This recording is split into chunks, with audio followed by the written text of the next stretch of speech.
And we're going to welcome everyone here to our week 5. That's one full hand. Week 1, 2, 3, 4, and 5 live session for CU122. And it's a fun one this week. Why? Because we're wrapping up our conversation on gluten. Who's excited to be done hearing Chef A and Chef Kirk talk about gluten? It's all we focused on for 5 weeks. We opened up this class with those empanadas, talking about undermixing that dough, mixing until just combining to form those empanadas. We rolled into our cookies and brownies. And again, we were like, hey, y'all, we're not over mixing this. Tevis is tired of gluten, period. I'm glad to hear that. I'm not happy to hear that you're over gluten, but that we reached this point, and I'm not the only one feeling like gluten and I are kind of over for right now. Deacon and gluten are not having a relationship. Amber enjoyed that flatbread, which is great. But this is our final conversation about gluten. And with that, we're going to talk about our 12 steps of the bread making process. Last week, we got a snapshot, right? We talked a little bit about a few of those steps. This week, we're going to be doing all 12 steps from beginning, where we weigh out all our ingredients properly, to the very end where we let it cool and we eat it once it's cool. But let's talk a little bit about week 4. Chef A, what'd you see? I saw some really awesome looking flatbread.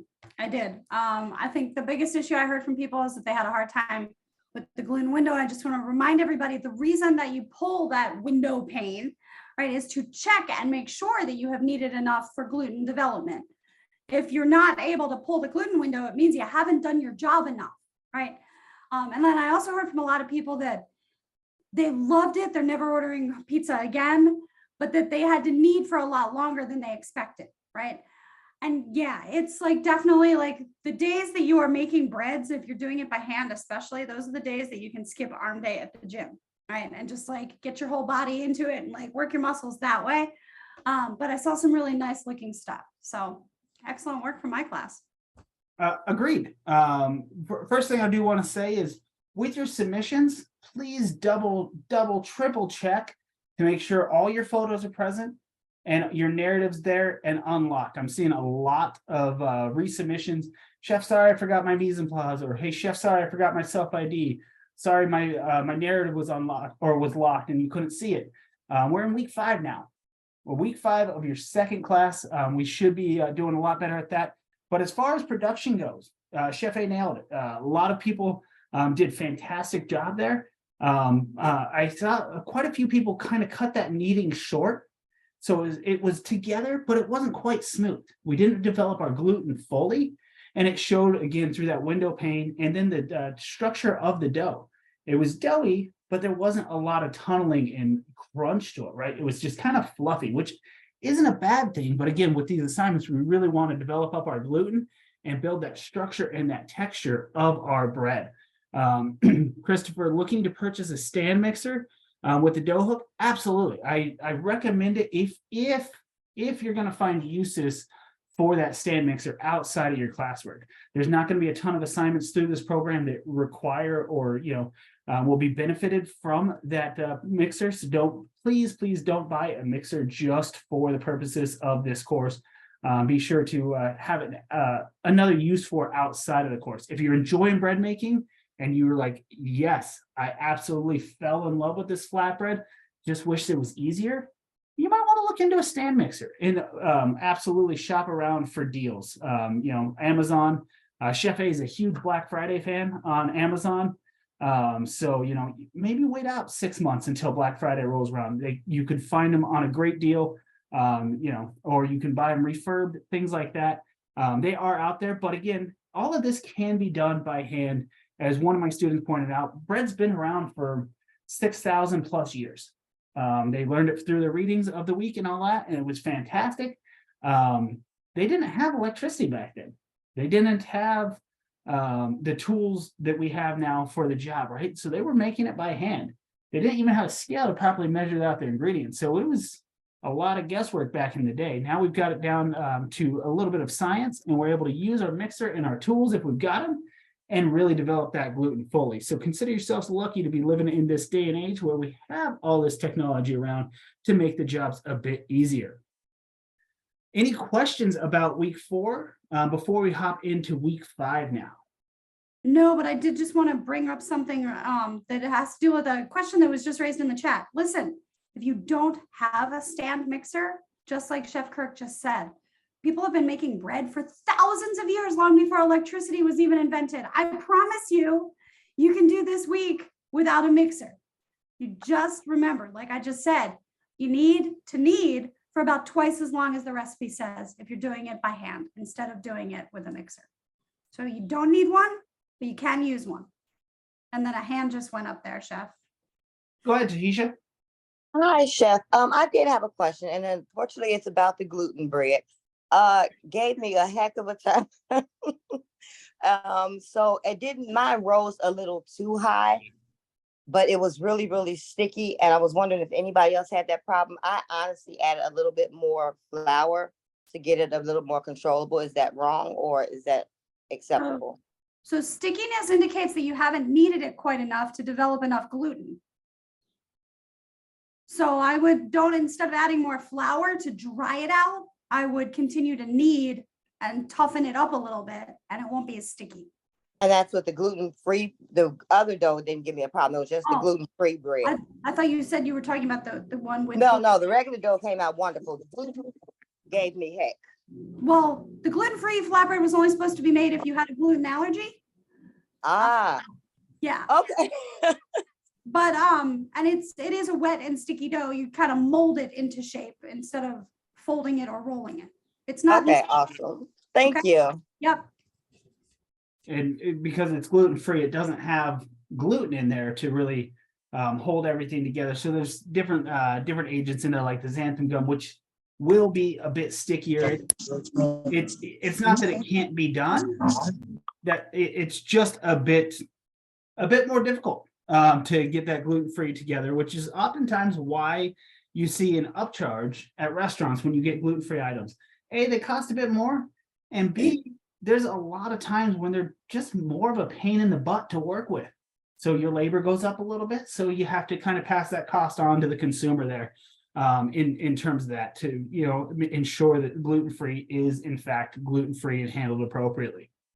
But with that now behind us, let's hop into a little bit of our lesson for this week. We're going to start off with a discussion forum. This week, we have a discussion forum. We've talked a lot about the quizzes throughout the course. Each one's worth 3% of your grade. So if you're still missing that week 4 quiz, you're missing out on 3% of your overall grade. But our discussions now are worth 5%. So for there's 12 students in my course or in my class here that are still lacking that week 2 discussion forum. If you're one of those 12, you're missing out on 5% of your overall grade. That's 5 points. If you miss out on week 5 now, it's 10 points. The highest you can possibly get in this class is a 90. And that's if you ace everything else along the way of the course, including the discussion in week 8. So don't skip over these. These are worth valuable points towards your overall grade. Everyone hear me. 5 percentage points of your final grade here right now for week 5 discussion forum, which we're going to be talking about with the explosion of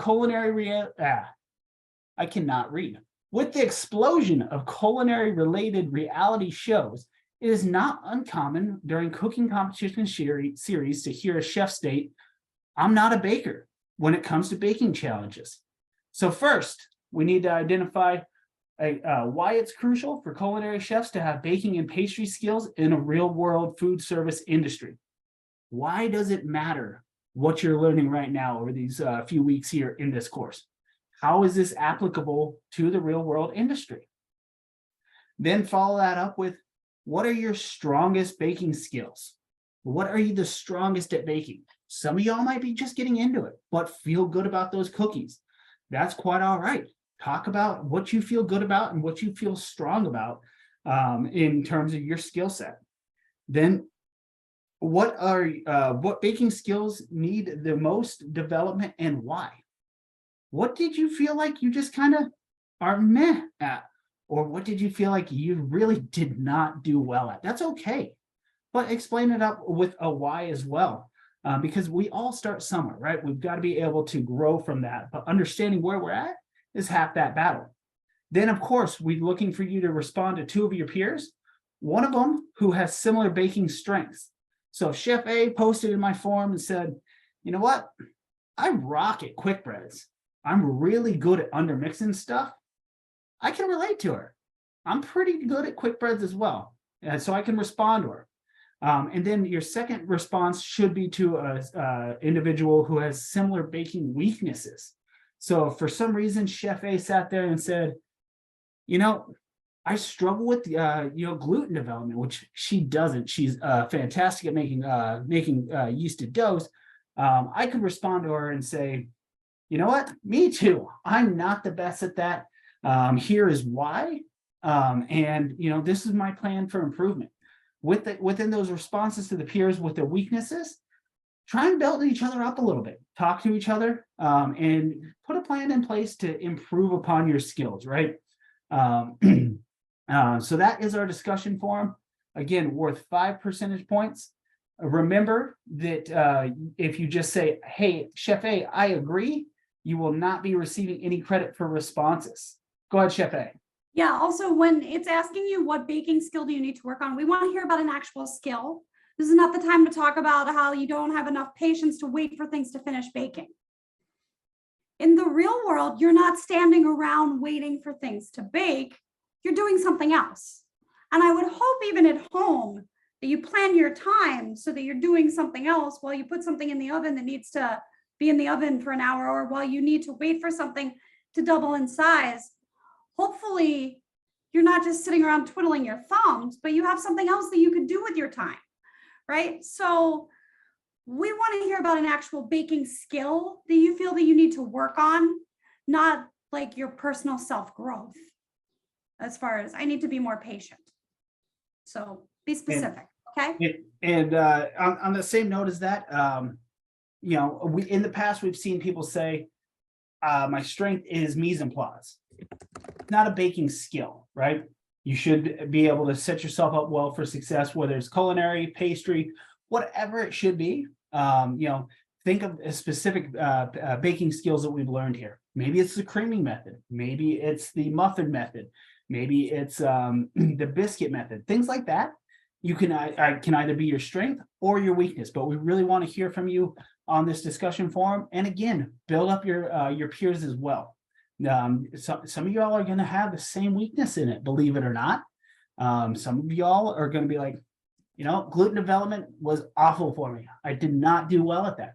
It's okay. How do we get better?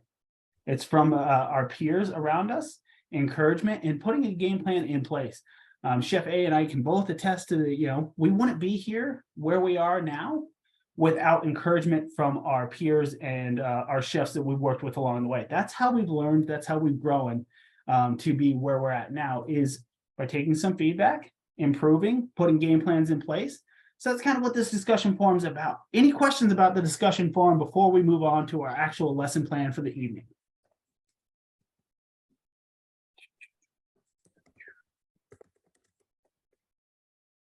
Nothing? Everyone's going to get that discussion forum done? I see some heads nodding. I appreciate that. Sarah, Kari, Susan, absolutely. Christopher, thank you. Let's get those discussion forums done. Let's get them done early. A, so that I can get my grading done early on those. But B, most importantly, so you guys can interact with one another and respond. If there's only one post in there, you can't respond, right? So everyone get in there right after this live session, get that post done, all right? We got that? Perfect. Let's move on to a proper screen share here. We're looking at straight dough, if I shared correctly, which I hope I did. Straight dough. We used the straight dough method last week when we made our flatbread, because really that straight dough method is when all ingredients get combined in the bowl at one time. There's no staging anything out within it. So we're using the same method again. So hint, hint, we're going to talk about the straight dough method in our techniques, as well as other methods to be discussed as we move along. We have our weekly reading, which is, again, the same chapters, I believe 31 and 32 from last week, because we're still making bread, folks. you're here live session or watching that archive, hello from the past, you're in the future. We talked about that discussion forum already. And then, of course, our straight dough assignment is due the 16th of May, May 16th by 11:59 p.m. Central Time. And in my class, you guys blew me away with the number of on-time submissions. So thank you very much for that. Kind of gave me a headache today getting through all those assignments, but I was very happy to see so many of you guys engaged and working hard at our gluten development last week. So as we talked about early on in this session, gluten. This is our final week to really dive into gluten. So this is kind of your final chance to ask any questions that you may have about gluten.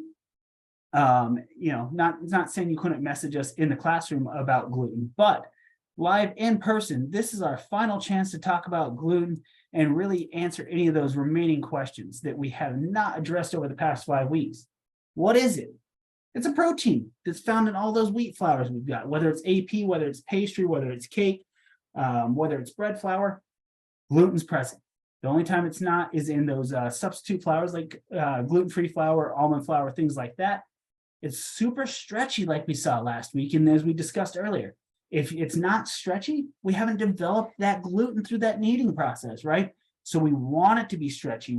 I lost my rubber band, Chef A. I had one.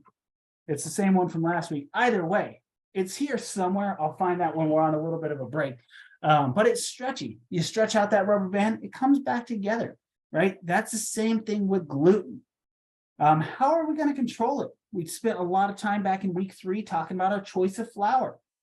If we're using cake flour, is it going to be as strong?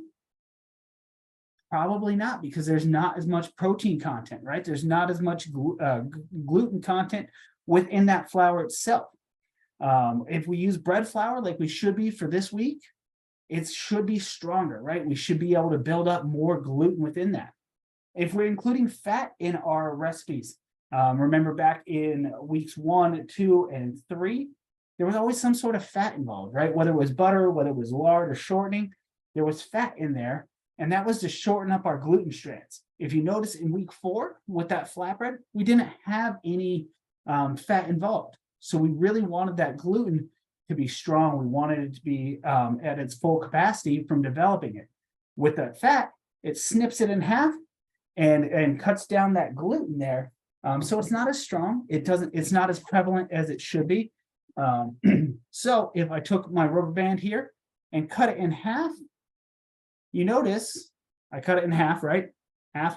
You notice I can't stretch it nearly as far as if I have it non-cut, right? I can stretch it way further when it's not cut. So think about your fat as cutting a rubber band. It's not going to be as strong. Mixing. This is your kneading process, right? Whether you're doing it by a machine or by hand, more mixing equals more gluten. We want to mix until we get that soft, smooth dough ball going on, because that means our gluten is strong. It means it's really stretchy. It means we've done our job properly in order to shape out our bread, pull our gluten window, things like that. Stretching will also strengthen that gluten. But if you overstretch it, just like if I overstretch this rubber band, which I'm not going to do, I think I'm close to it. If I overstretch this, it's going to break. Our gluten strands can break if we stretch them too far. So we want to be cautious of that, not like overly cautious and be like, oh my gosh, I could break this, because it's going to be okay. We're working with food. We can always remake it, right? Whereas I can't put this rubber band back together. But stretching is going to strengthen up that gluten if done properly. And of course, temperature. Some of y'all in the narratives last week talked about, it only took me 45 minutes to see that double in size, Chef Kirk. Excellent. You're probably living in a humid, hot environment. Some of y'all, last block, we had a gentleman from Alaska. He lived in Alaska during this time. Took him a good hour and a half because he lived in a colder environment. So your environment in which you work can dictate how long your gluten takes to develop, and that fermentation phase as well. So yeast. It's alive, as we discussed last week. I don't do Latin. That is Chef A's specialty. She does the foreign language part of this course, so I'm going to leave that one alone. You got it, Chef A? No, not today. Okay. It's some cool fancy Latin word there for yeast, which we talked about last week. Let's see if we have two different kinds of yeast here. We'll talk about them here momentarily. But the most important thing to know is this stuff is alive. This is alive. There are little organisms going on in these jars, and it's used for bread, ales, fermentation of the process with yogurt, kimchi. What was the other one I was thinking about earlier? I forget because I have the memory of a goldfish, but that's okay. Temperatures for bread dough, though, ideal temperatures at that room temp, right? 70 to 90 degrees. That's when it's happy. That's when it's going to flourish. That's when, think about your temperature danger zone that you learned about back in 101. That's when things thrive with growth. Same thing with yeast. But if we chill it down below 35, it doesn't die. It just becomes inactive. So when we're done here, these guys are going back in my freezer. They're going to be A-okay.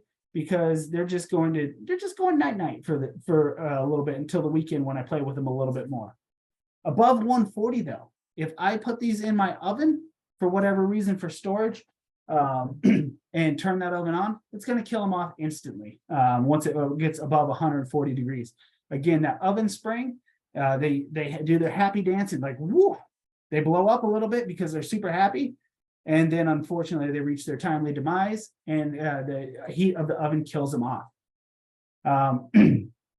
Fresh, active dry, and instant yeast. Again, Chef A did a great job talking about the fresh yeast last week, but we're not really going to focus in on that. Our instant yeast is kind of standard. That is my blue label here, which I did see in some of y'all's mise en place last week using instant yeast. I like it because you can just hop straight into production. No need to bloom the yeast there. But this, you can instantly add that into your recipe and get going. Your active dry, my red label product here, needs to be hydrated before using. That yeast needs to really get that wake up going. It needs to be woken with some water in there, maybe a little bit of sugar as often is recommended on the label of these products. And that's really just to jumpstart that activity of the yeast development. That sugar is not needed at all. It just helps jumpstart it. Of course, it's alive, so it needs to feed. It's going to feed off the natural sugars and starches within that flour, right? It releases alcohol and CO2, which are trapped by the gluten. All that gluten and all that kneading you did for our dough back in the early stages, it forms these strands of these rubber bands, and then these rubber bands trap all those gases inside there because we built this up quite a bit, right? It traps the gases in there and allows that dough to double up and rise in this size there. But again, it's alive, so it needs some oxygen to breathe. So don't suffocate it. Don't put it in a Ziploc baggie where no air can get in or out, because it's not going to work. You're going to end up killing off your yeast there. So this week, we're going to talk about our 12 steps of bread making. Again, last week we talked about a few. When we scaled our ingredients, we mixed, we did a little bit of fermentation. We didn't really fold or punch. I mean, you could have, sure. We didn't divide it. We shaped it out, and then we baked it pretty much, right? This week, we are talking about 1 through 12. We will be doing all 12 steps of the bread making process, including step number 8, shaping. A common question that's often asked about this recipe, I'm not sure if it's popped up in the chat yet. Chef Kirk, we're making one recipe, but Chef Kirk, are we making all the shapes? And yes, we absolutely are making all 3 shapes of the bread this week. The baguette, the boule, and the petard. I'm really hoping Chef A's got her whiteboard and her magic marker to show off her fantastic art skills this evening, because I don't have one, and I'm not quite the artist Chef A is. You guys are in for a fantastic demonstration here in a moment when Chef A it comes back with her with her whiteboard there. But step 1, we've been stressing this since week 1, right? Scaling our ingredients. We scale out all our ingredients as much as possible by weight. And why is that? Somebody throw that in the chat for me. Why do we want to scale our ingredients? I believe it was a question on your quiz last week as well. So somebody's got the answer. Absolutely. Accuracy. Mike, Deacon, Hayden, Christopher, Bailey, Tevis, Christopher, precision and accuracy. Absolutely. Thank you all for jumping in there and throwing that in there. We scale out our ingredients so each and every time we see the same consistent end result of our product coming out. Doesn't matter if I'm here in Arizona or Sarah is wherever she is. Sorry, Sarah, I don't know where you live. But if we work off the same recipe and scale out our ingredients, we come up with the same end result. That makes our recipes easily transferable from place to place, from person to person, as long as we're following those directions. Mixing. Step 2 is mixing. So this is where we thoroughly combine all our ingredients. And as I mentioned earlier, a few of you guys cut it short with that mixing process in week 4. Be sure to mix completely until that soft, smooth dough ball is formed. That way your yeast is throughout your dough, your salt is throughout your dough, your gluten's well developed. And then we can go into our bulk fermentation, because that gluten's well developed. It's going to trap all those gases during this fermentation phase. We cover it up just like this dough is showing here, with a plastic wrap or damp towel, not a fuzzy towel, not one that you get out of the bath and you dry off with. A kitchen towel, light and thin. Time can vary, as we talked about last week as well. It's set about an hour, right? But what was the key word with that? What was it? Step 4, I want to say. It was doubled in size. We use our eyes as our visual cue this week to make sure our dough has doubled in size. And that will be the determining factor of us moving on. Temperature, as we discussed, impacts your the length of time. I'm in Arizona. It's hot. It's way too hot for me. I shouldn't be living here. But you know what? It's great for bread making because that fermentation phase doesn't take as long as it does in, say, Alaska or colder parts of the world. And of course, we're always looking for it to double in volume. Daryl's in Maricopa, AZ now. He understands my pain. Sorry you have to be down here. Tevis is coming to Tombstone. I'm sorry, guys. Don't come to Arizona. It's not pleasant. But step 4, we did not really do this last week, right? This is folding or punching. So once our dough's risen and doubled up in size, we want to deflate that down a little bit. We want to knock down those yeast gases because that's going to disperse the yeast within the dough and kind of reactivate it, get it going again, and well dispersed throughout the dough. It's going to allow for the gluten to relax and hang out a little bit. And it's going to, again, allow that yeast to be dispersed and allow for more proofing, because we're going to proof a second time. So for our dough this week, we have 2 proofing phases. We're looking for it to double in size both times. So this week on the assignment, you all will be looking at, at least 2 hours of the dough hanging out on your countertop, more than likely. Once we've, just folded and punched down that dough, we want to scale it out. Why is it called scaling, Chef? Because we're going to use our scale, which I do not have handy. I meant to grab that, and I meant to grab another tool. Hopefully Chef A's got her lamb. Yes? Okay, perfect. But we scale it out. We're going to take our dough, we're going to put on our scale, and we're going to cut off the appropriate dimensions of that dough that we need. We use the scale, we cut it, and then we have our dough separated into 3 parts. I believe one's at 450 and 2 are at 350 this week.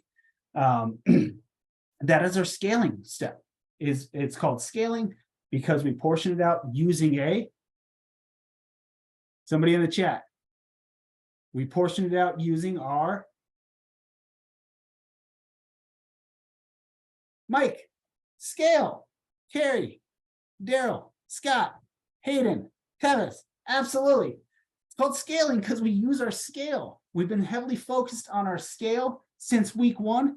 Guess what? We're still hanging out with our best friend, our scale. You guys are going to love that thing by the time this class is all over.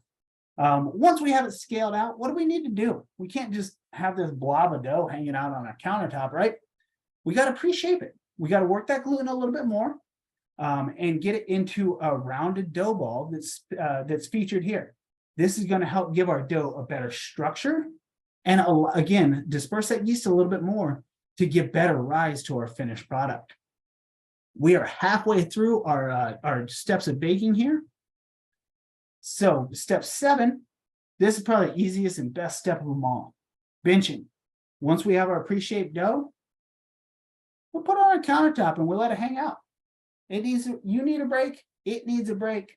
So we cover it up loosely with a little bit of plastic wrap.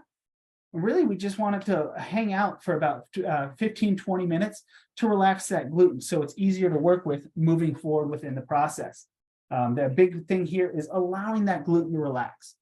Some of y'all pulled that gluten window early in week 4. You made that dough and then you tried to pull and it ripped on you.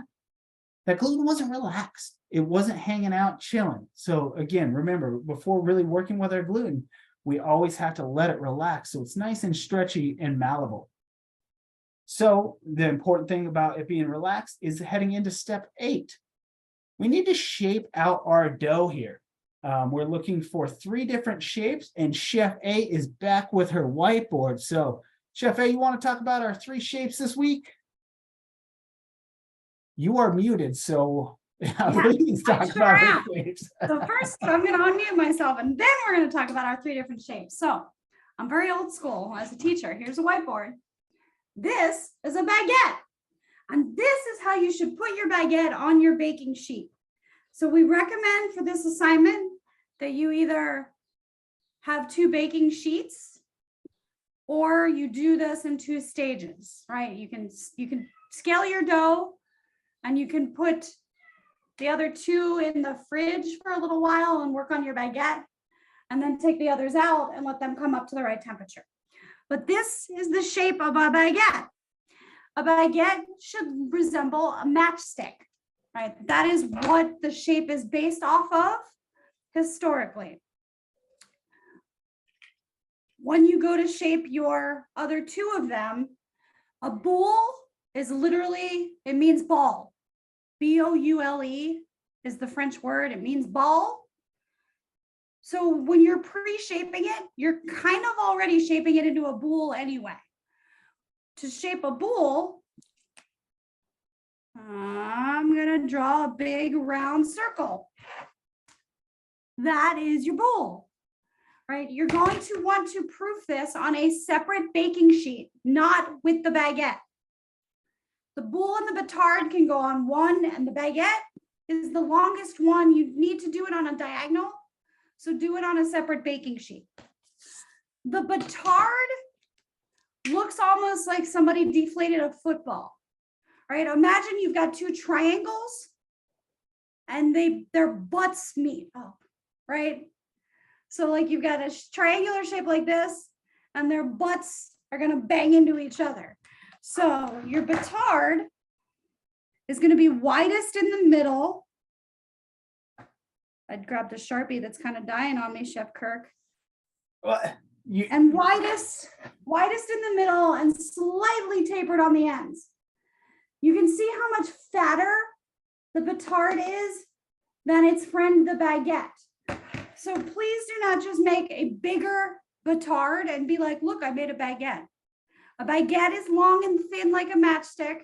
A batard looks like a deflated football. All right. So you're going to shape them. You're going to put them on your 2 different baking sheets. Remember, the baguette on a diagonal on one of them, so you have as much real estate as possible. The boule and the batard can go together, but you want to leave enough space because remember, when you let them proof, that's the second time that they double in size. So you need to leave enough space away from the boule and the batard so they don't proof and touch each other, because you don't want them touching. You want them to be 2 separate pieces. After they double in size, but before they go into the oven, that's your next step, which is the slashing. It's similar to what you did with the flatbread when you had to dock it to prevent the blisters from popping up.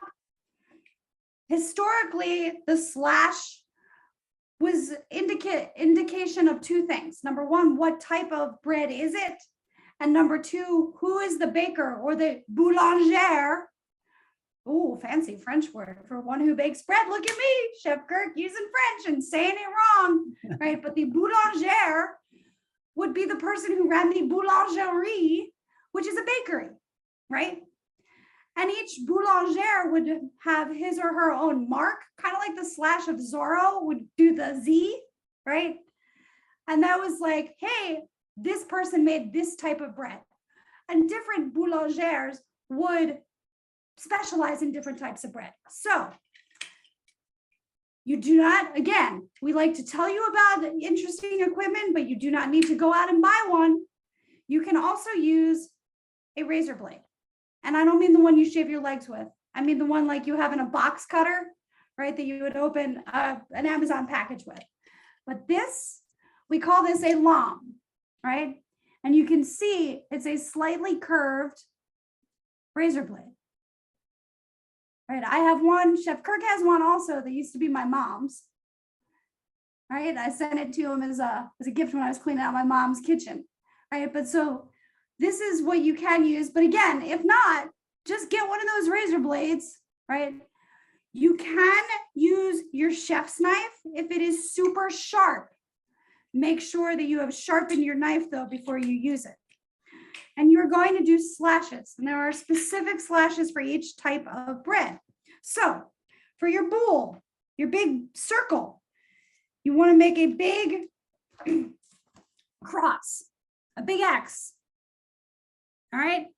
You're just putting a big, like if you've ever had hot cross buns, like a big X on the top, right? And what will happen as it starts to bake and it gets that oven spring, that last burst of like puff, when it goes in the oven, that cross on the top will open up and you'll get almost like 4 tiny little points that start to lift up. And it almost looks like a flower, right? So that's traditional for this bowl. For your batard, you're going to do one long line from end to end. The idea is that the batard opens up and it's going to curl a little bit. We call it the ear because it looks like this part of your ear. So one long line.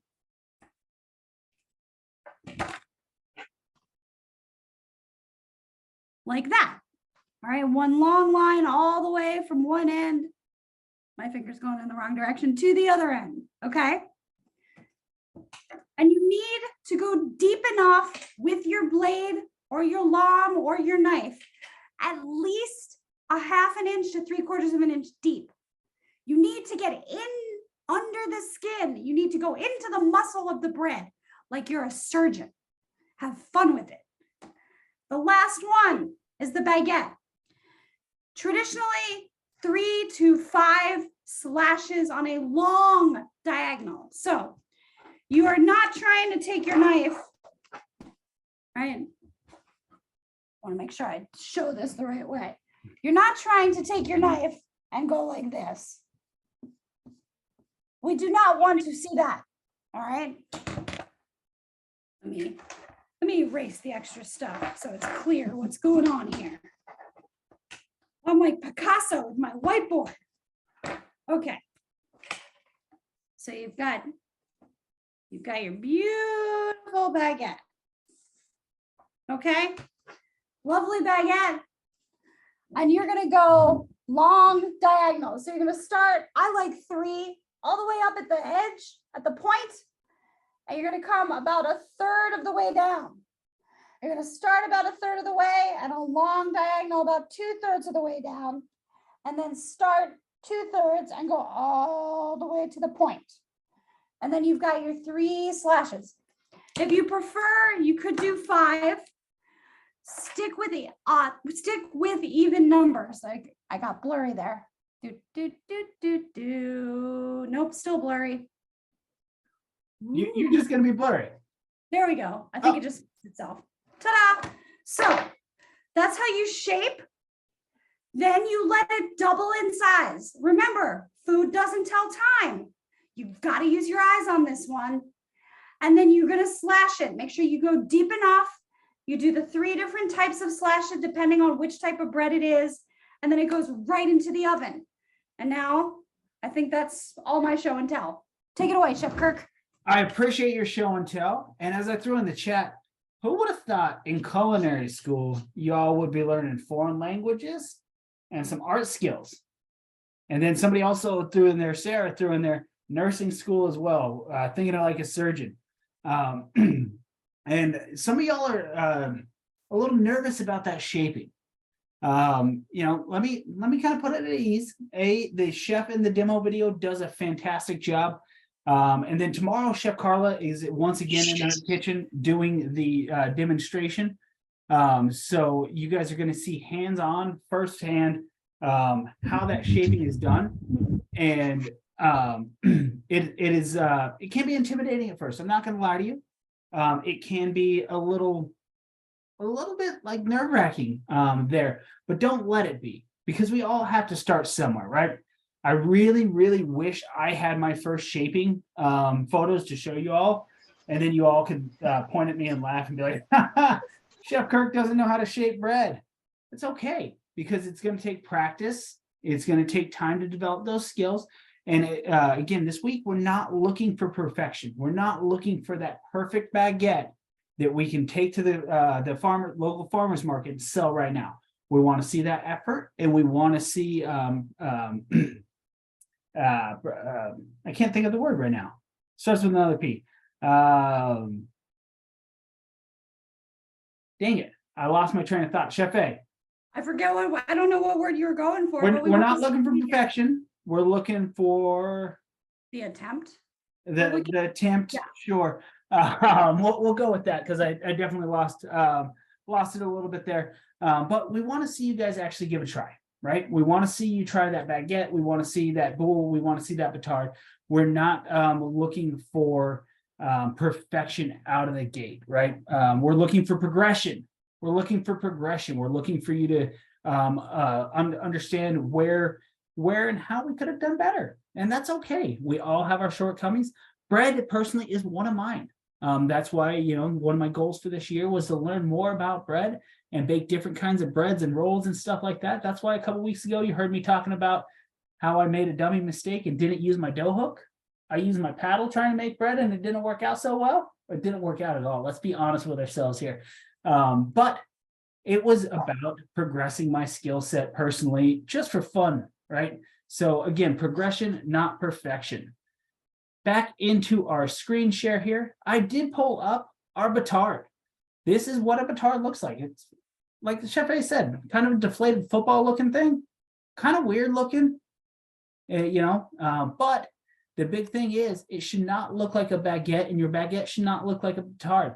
Look at this baguette here, long and thin, even from one end to the next, whereas our batard is kind of ovally-ish.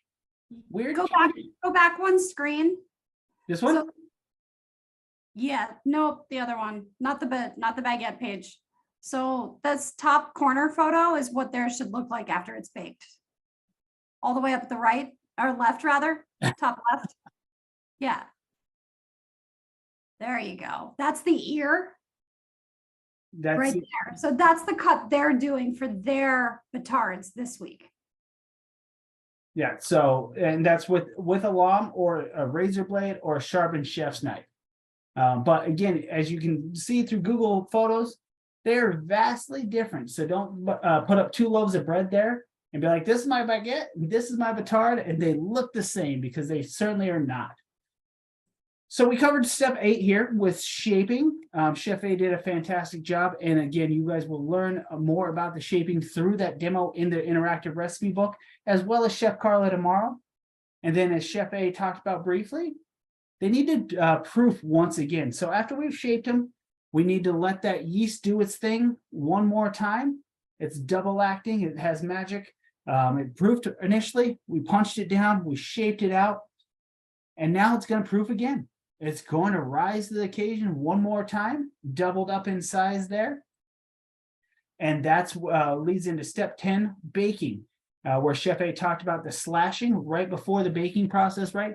That's where we actually get into the dough and slash it Oftentimes we see students just kind of going across the surface, making a slight indentation. The steam has nowhere to escape if we don't actually penetrate the surface of that dough there. So we really want to penetrate into the dough to allow that steam to escape during that baking process. And then we put it in the hot oven and cook to color or wait. So we're always looking for that golden brown deliciousness. This bread can oftentimes look a little bit more rustic. So go ahead and push that time a bit further and get that rustic looking bread here, a little past that golden brown delicious marks, perfectly all right. But oftentimes in a commercial kitchen, you will see recipes calling for them to be baked to a weight. So like 30% of the weight, 40% of the weight there. And that's when we actually take our initial dough that we portion out in the scaling stage and compare it to our finished product. I'm not asking anyone to do that this week. The recipe does not call for it, but if you do go into a bread making kitchen, be prepared to see that happening. But we're never cooking based off a timer because ovens vary, bread varies, flours vary. There's so many different factors in there, so it's impossible for us to say 30 minutes on this dough or 25 minutes. It's going to vary each and every time. Once we have baked it off to that beautiful coloration there, we want to allow this dough to cool completely, which is going to be at least 4 hours. We take it out of the oven, we put it on a cooling rack, and we want to allow it to cool 100% completely. Because if we cut into it early, what's going to happen is we're going to cut down and we're going to seal off those edges of the dough, and it's going to develop moisture, and it's going to be sticky and chewy, kind of gummy, and it's just not going to be the best bread because we cut into it early. So be sure to cool it completely before cutting into it. Huge for your required photos, right? We have to plan our time accordingly for these required photos because it does need to cool down because we do need to see that inside. And if Chef A and I can see a little bit of stickiness, gumminess in there, that means it was cut before it was cooled properly, right? And then step 12, the best step of this whole long process here, storing. But really, let's be honest, we're going to eat some of this bread. So keep it at room temp if you're going to serve it within 8 hours, of course, letting it cool down properly. If you're going to store it, wrap it in moisture-proof bag to slow staling. And the best way to store this is in a freezer. And I highly, highly, highly recommend taking one of your loaves of bread this week, whether it's your boule, your baguette, or your batard, wrapping it nice and tight and throwing it in your freezer. Why? Because here in a couple weeks, no, actually next week, right? Week 6, we make bread pudding. And you're able to use the French bread you made here in week 5 in week 6, lower your ingredient costs that you need from the grocery store, and have an entirely made from scratch bread pudding. Not required, but highly, highly recommended. And again, to keep that bread from staling, it needs to be in a moisture-proof bag and in the freezer, not the refrigerator, because that refrigerator, with its moisture and just kind of temperature level there, is going to increase that staling. Hey, Chef. What's up? Just real quick, I wanted to also point out that it's not mentioned here, but for baking, you guys can also do it to temperature. So the temperature of fully cooked loaves of bread is between 190 and 200 degrees. So if you put your thermometer like into the dead center of it, you should be able to check a temperature of one of the loaves of bread that way. And you would always tip from the bottom of that loaf of bread, right? Not Yes. directly from the top, because of course our presentation side should be pretty, right? We don't want a thermometer hole directly in the middle of what should be presented to our guests, what should be sold to our guests. It should be underneath and get to that 190 degree, like Chef A was just mentioning there. So on to our recipe now. French bread. And again, we're making one recipe this week. One recipe, unless you're communicating with your chef about a particular allergy going on, then we can certainly discuss that gluten-free recipe. But for the purposes of the majority of our class, it is French bread shaping. Everyone should be familiar with our 4 ingredients right now, right? We used bread flour in week 4, some water, think that was there, a little bit of salt, some yeast. Yeah, absolutely. So same 4 ingredients that we had in week 4 there. And this recipe is built for a mixer. That does not mean you need a mixer by any stretch of the imagination. You can do it by hand, but we're going to combine all ingredients into a bowl until we hit that cleanup stage. That's when, again, when all those ingredients are starting to clean up the size of that bowl and getting combined well together. And then we're going to, if we're using our mixer, we're going to shift it up in speed. If we're doing it by hand, we're just going to continue kneading that dough. This kneading process is going to take 20 to 25 minutes by hand to fully develop that gluten. Remember, we're always looking for a smooth dough ball, whether we're doing it by hand or by the machine. Then we're going to round out our dough on our bench and allow it to rest for about 10 minutes. Pull our gluten window. If that gluten window doesn't pull, folks, that means we haven't developed enough gluten. So we need to go back and knead that dough more. If that dough's pulling and tearing on you, go back and continue kneading that dough a little bit longer and try that gluten window one more time.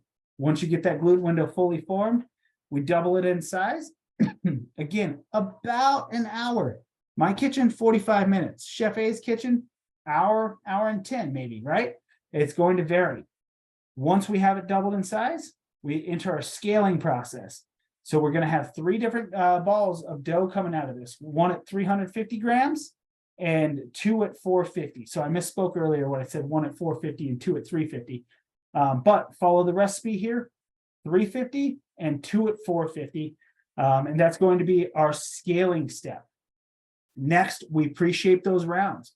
So we're going to fold in the edges of that dough, make a nice round ball once again on the countertop there. Chef Carla does a fantastic job on all these steps tomorrow. We allow it to rest. We cover it and let it rest on our bench for about 20 minutes, just hanging out. The big part of this is to allow that gluten to rest and relax. We've been messing with it plenty through these steps, so we're strengthening that gluten throughout the entirety. Now it's time to let it rest and hang out. Then we shape it out. Again, we're making 3 shapes: boule, baguette, and batard. On the sheet trays we go, and don't crowd them. We don't want to see conjoined bread. We don't want to see a boule, baguette kind of weird shape coming through. So give them enough space for that next stage of proofing so that they can double up in size without running into one another. So the big step here is do not crowd them. I really don't like seeing the assignments come through where we have 3 loaves of bread that's really just 1 loaf of bread that's all conjoined and kind of weird looking. Does a disservice to your product, everyone. We let it double up in size. While that's happening, we preheat to 450 degrees. Right before they go in the oven, we take our lame, our sharpened chef's knife, or our razor blade, penetrate the surface of that dough, really get in there so that steam can escape. That's step 11, scoring our loaves. And then we bake them off until deep golden brown is formed. We cool them off, and that is it. Chef A, did you want to talk about steaming method? Because I love how you steam your oven there. So I'm a very, very basic chef, and I don't do anything fancy when I steam. What I do is I put my bread in, and then I grab a handful of ice and I throw it into the bottom of my oven. Because you know what happens when you throw a handful of ice into a 400 or 450 degree oven? It goes and it makes steam just like that. You can do what they talk about in the video, and you can boil some water and pour it into a pan and slide it into the bottom of your oven. Or you can just throw some ice cubes onto the bottom of your oven when it's nice and hot. And that will melt and create steam. If you throw enough ice in, you're going to get a nice good burst of steam. The steam helps set the crust, so you get a tougher, like crispier, thicker crust on your French bread. It's optional. You don't have to do it. And that's how I do it, though. Back to you. Any questions about our recipe or our 12 steps of bread making this week? Everyone's good? In our narratives, everyone's going to get the straight dough method and all 12 steps of the bread making process?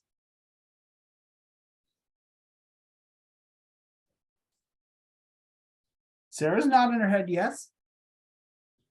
Virginia, absolutely. You can do everything by hand. There's no need for a mixer. Just know, if you are kneading by hand, it will take longer. The time in the recipe book says like 4 minutes for that initial cleanup phase to happen. It's going to take a little bit longer by hand because your arm is not a robot. Your arm is going to tire out. It's not going to be consistent and even as a machine will be.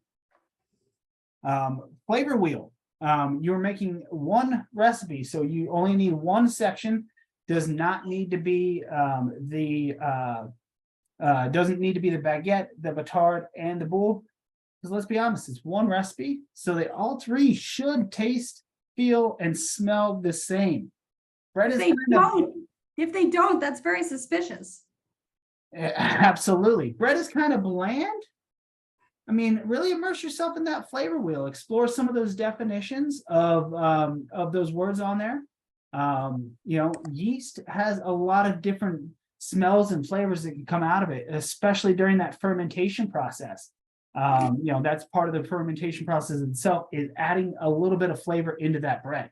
Definitely check out that flavor wheel a bit further in depth and come up with some great words to really describe your bread this week. Sarah, is absolutely a great time to develop up some muscle.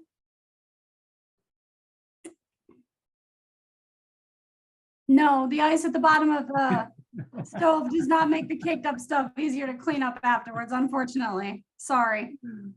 I actually have not tried that, but yeah, I wish.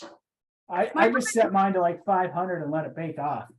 Right, my oven would be spick and span if that were the case.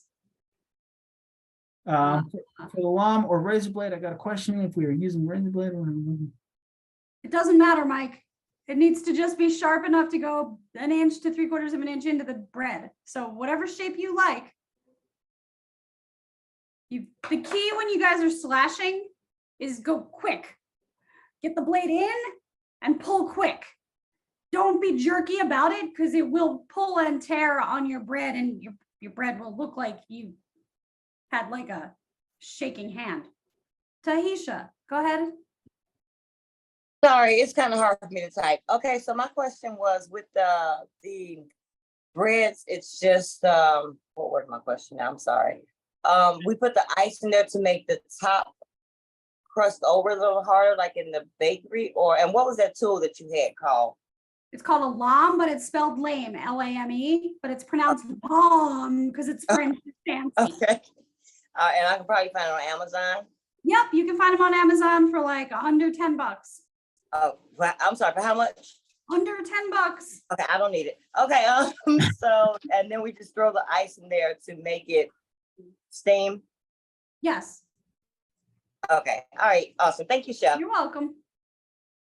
All right, and then to kind of follow up on her question there, screen 2, here on Amazon, just as Chef A just talked about, $10, and you get plenty of extra blades here.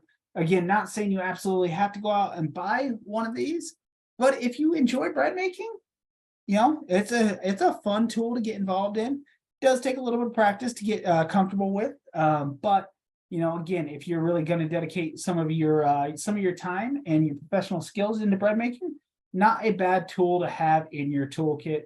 And starts at about $10, and then you can get fancier as you go up. And some of these include Banneton and other cool baking, bread making things along the way. But Amazon's definitely a great go-to in terms of that tool. But again, sharp chef's knife will do the job. Lynetta, if you have an X-Acto knife that is food service ready, meaning that it has not been used for anything else, absolutely go for it. It's nice and sharp there. But don't use the one like you're scraping off your window junk or your countertops or your stovetop with It needs to be a sharp blade that is just for food. So I definitely recommend a sharpened chef's knife. For our photos this week, last week we saw Chef Joey. This week we get to see a little bit of my bread production and a little bit of Chef Nick's bread production here. Of course, we always start off with a self-ID and sanitation photo.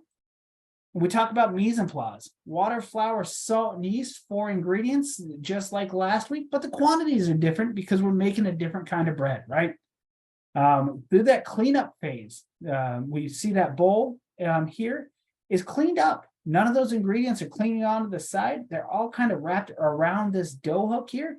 We want to see that clean bowl, all ingredients mixed well together, and then fully developed gluten. So as we see here in this photo, this bread or this dough here, lumpy, bumpy, weird looking dough. So we need to knead that dough a bit more and develop this soft, smooth skin over the surface. Looking beautiful, right? It's soft and smooth because that gluten has been fully developed. We want to see it after that bulk fermentation. So we go from a small dough ball to a large dough ball, doubling up in size. Then we portion out our dough, 2 at 450, 1 at 350, and we see them now pre-shaped. So we've rounded them back off into dough balls individually on our countertop here, wrapped in plastic wrap just to hang out and relax that gluten a little bit. And then we're going to shape them. This is my shaping after a few attempts, guys. It's not perfect. It's not the most beautiful shaping you guys are ever going to see, but long, thin baguette, fatter, not as long batard. The bowl is my favorite. I'll be honest with y'all. Making that bowl is probably the best one because you just make a ball. It's okay. Just make a ball shape out of it. Then, of course, we let them proof, so double up in size. And then our slashes. You really can, the batard here, you can really see that long slash penetrating the surface of that dough, which again will allow that steam to escape during that baking process. We bake them off, golden brown and deliciousness coming on through the top. And then the interior, we want to see all that tunneling, all that structure and texture we developed through the gluten development early on in the process here. Of course, we wrap up with a narrative, identifying our techniques of straight dough method and all 12 steps of the baking process and the taste, mouthfeel, and aroma of the bread because they're all the same. I see a couple hands going up. We'll go with Tahisha first, and then I think Amber threw her hand up in the chat after that. Go ahead. Okay, sorry, I may have missed it. My internet glitched out. So are we making one batch of bread, or are we like our mise en place is basically what I'm asking. Are there supposed to be 3 separate mise en places or just one? And then we scale it out and like. So you make the recipe is one batch of bread, but one of the steps of the 12 steps is scaling it out. So you'll have one batch of bread, and then along the way, I think it's what, step 7 or 8, we scale it out. So then you'll end up with 3 different loaves of bread. Okay, awesome. I'm sorry I missed that. Thank you, Chef. You're good. And then Amber, you threw your hand up in the chat. I think you have a question. Feel free to unmute yourself and ask away. Then Christine, you'll be up next. My scale does not work properly. I don't know what's wrong with it. Like, I don't know. I don't understand the scale either. Like, Try changing the batteries, and then also there should have come with a user's manual. Chef Kirk, it's similar to the one that you did the demo with though during the first week, right? Unless the scale has changed, it should be similar, absolutely. So definitely check your batteries, change them out, and Okay. then user manual. And if all else fails, contact myself or Chef A, and we'd be happy to hop on a call with you and kind of take a look at what you're seeing. Because unfortunately, just saying it's not working well, not a lot of information to really kind of troubleshoot this one, but definitely start with the batteries. okay, thank you. Absolutely. Christine, thank you so much for waiting patiently. What's up? Yeah, nothing much. So we don't have to use parchment paper this week in the pan. Do It's parchment paper. yes. Parchment paper or a silicone baking mat. Okay, so bread- we are using parchment. Yeah, you never want to bake the bread directly on your baking sheets. Get in the habit of always lining with parchment, I promise. Okay, and two half baking sheets would be fine for the bread. Perfect. All right, thank you, Chef. You're welcome. Absolutely.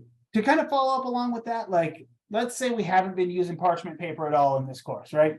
Which we all know by now we need to. We baked cookies on this sheet tray, right? Back in week 2. There's a chance that some of that odor and that flavor lingers over from those delicious, delicious chocolate chip cookies we made. Y'all made some fantastic cookies, but that metal can hold those odors and flavors in there. Now we make this French bread, we put it on there. Our French bread shouldn't taste like chocolate, but that the odor lingers, the smell or the taste lingers a little bit, can transfer over to the bread. So all of a sudden you crack into this French bread and you're like, why am I tasting chocolate? That's the whole purpose of using those parchment linings or the silicone baking mats, is to ensure that those odors, the smells aren't transferred over. And of course, metal conducts heat pretty well, and it's known for that. If we bake directly on that, the bottom of our bread is going to get a bit crispy and darker than we would like to see. And Tevis would rather her bread not taste like taquitos. That's fantastic. I would love for your French bread not to taste like taquitos as well. But that brings us to our end of our week 5 live session here. A few minutes over. If anyone's got questions, feel free to ask away. Otherwise, we will end this session here and give you guys back the rest of your evening. Looks good. All right, everyone, enjoy the rest of your evening. Again, tomorrow, noon o'clock Central. I have one more question, Chef. Go ahead, James. What's up? I had a question about the ice. When y'all say throw it in, that's what we do in the beginning, or that's at the end? I didn't catch that part. Right at the beginning when you first put your bread into the oven. All right, thank you. That's what I just need to know. You're welcome. All right. Thank So you, Chef. noon o'clock tomorrow, Chef Carla back in her kitchen. Y'all have loved her doing quick breads. Y'all have loved her doing flatbreads. Her family's loved it as well. Let's not discount that. But she's back, and I think she said she's making like 6 different loaves of bread between today and tomorrow to show you all so many different parts of the process here. So join us there. If not, catch that the recording there, and catch her making and shaping out all these different breads. Thank you all. Have a wonderful evening. Good night.